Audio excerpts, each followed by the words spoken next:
Former US President Bill Clinton says he always knew a life of public service would be his destiny, even as a boy. But it was when he bumped into JFK while visiting the White House as a student that politics became a career objective. And building bridges is something Clinton became very accustomed to. I want to build a bridge to the 21st century where our children are not killing other children anymore. Elected in 1992 and again in '96, Clinton was the first Democratic president to be awarded a second term in 6 decades. In 2000, Bill Clinton convened a peace summit between Palestinian President Yasser Arafat and Israeli Prime Minister Ehud Barak. It was an ultimately unsuccessful attempt to negotiate a final status settlement to the Israeli-Palestinian conflict, although Clinton subsequently reported that both sides had accepted the proposals as a basis for further negotiations. President Clinton's peace plan included a settlement based on sovereign homelands, security, peace and dignity. When our vital interests are challenged or the will and conscience of the international community is defied, we will act. With peaceful diplomacy whenever possible, with force when necessary.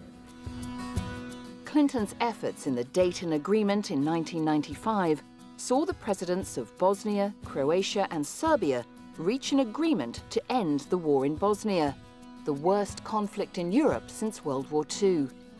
The signing triggered deployment of a 60,000-strong multinational force to implement the peace agreement. For 33 months, the flames of war have raged through the nations of the former Yugoslavia. By signing these agreements today, Bosnian and Croatian leaders have acted to turn back those flames and to begin the difficult process of reconciliation. 1994 saw Presidents Clinton and Yeltsin agree that neither country would target its strategic nuclear missiles on the other. This eased concerns about accidental launches. Presidents Yeltsin, Kravchuk and Clinton signed a tripartite declaration in Moscow in which Ukraine promised to eliminate all nuclear weapons in exchange for compensation and security guarantees. Clinton played an important role in helping to get Northern Ireland's divided community to sit down together with the common goal of consigning violence and inequality to the past.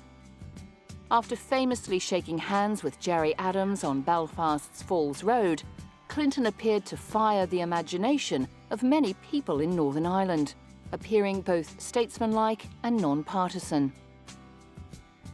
President Clinton's devotion to the cause of peace was again demonstrated when he invited King Hussein and Prime Minister Yitzhak Rabin to Washington with the aim of promoting stability in the Middle East. The Israel-Jordan peace treaty normalized relations between the two countries and resolved territorial disputes between them. Be assured that you will redeem every life sacrificed along the long road that brought us to this day.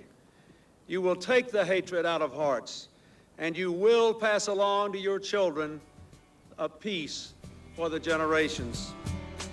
President Clinton continues to dedicate himself to philanthropy and public service through the William J. Clinton Foundation, addressing the challenges facing people around the globe. So basically, what I try to do with my foundation is work on the problems of global interdependence. I try to beat down the negative and build up the positive.